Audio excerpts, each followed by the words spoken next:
పరిపాలన అనేది మీకు ఎలా అనిపిస్తుంది? నెంబర్ 1 ఉందన్న. బాగలేదని ఎవరన్నా బాగలేదన్నది వాళ్ళకి గిట్టన కోతలు చెబుతారన్నా. మాకు అభిమానం ఉంది, మేము ఎక్కడికైనా వస్తాం, ఎక్కడికైనా పోతాం.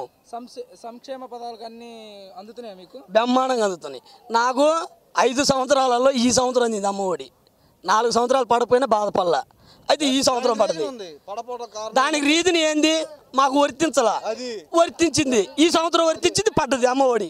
తప్పలేదు. పవన్ కళ్యాణ్ గారు, చంద్రబాబు నాయుడు గారు ఆంధ్ర రాష్ట్రంలో తెలుగుదేశం కానీ జనసేన కానీ ఏ పార్టీ వచ్చినా పర్లేదు, కానీ వైసీపీ పార్టీ అనేది మేము డిపాజిట్, అది అసంభవం. డిపాజిట్లు వాళ్ళకి రావు, మాకు వస్తాయి. 175 జగన్మోహన్ రెడ్డి కొడతాడు. ఏమంటాడన్నా?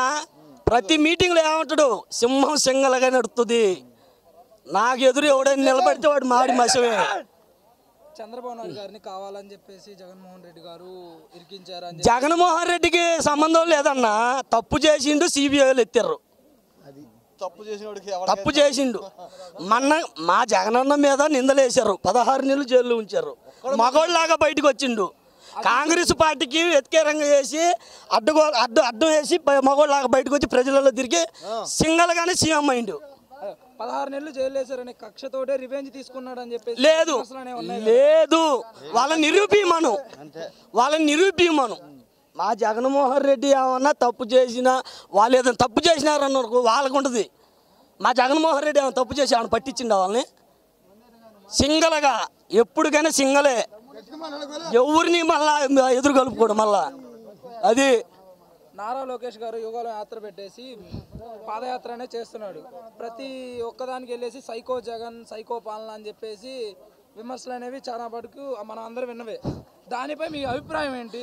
పాదయాత్ర చేసుకుంటా సైకో పాలన అనుకుంటా లోకేష్ తిరిగాడు, కరెక్టే. క్వార్టర్ ముందిచ్చి అన్నం పెట్టించి 500 కూలిచ్చి తీసుకొచ్చిండు. అతనే సైకో. అభిమానంతో చాలా సైకో. చెప్పు, అతనే సైకో, మా జగన్మోహన్ రెడ్డి సైకో. అంటే ఇప్పుడు జగన్మోహన్ రెడ్డి గారు కూడా వై నాట్ 175 అంటున్నాడు. దానిపై ఖచ్చితంగా వస్తాయని మీరు అనుకుంటున్నారా? ఖచ్చితంగా మేలు చేసిండన్న. మాలాంటి లేబర్కి ఎన్నో కోట్ల మందికి చేసిండు. 175 ఖాయం.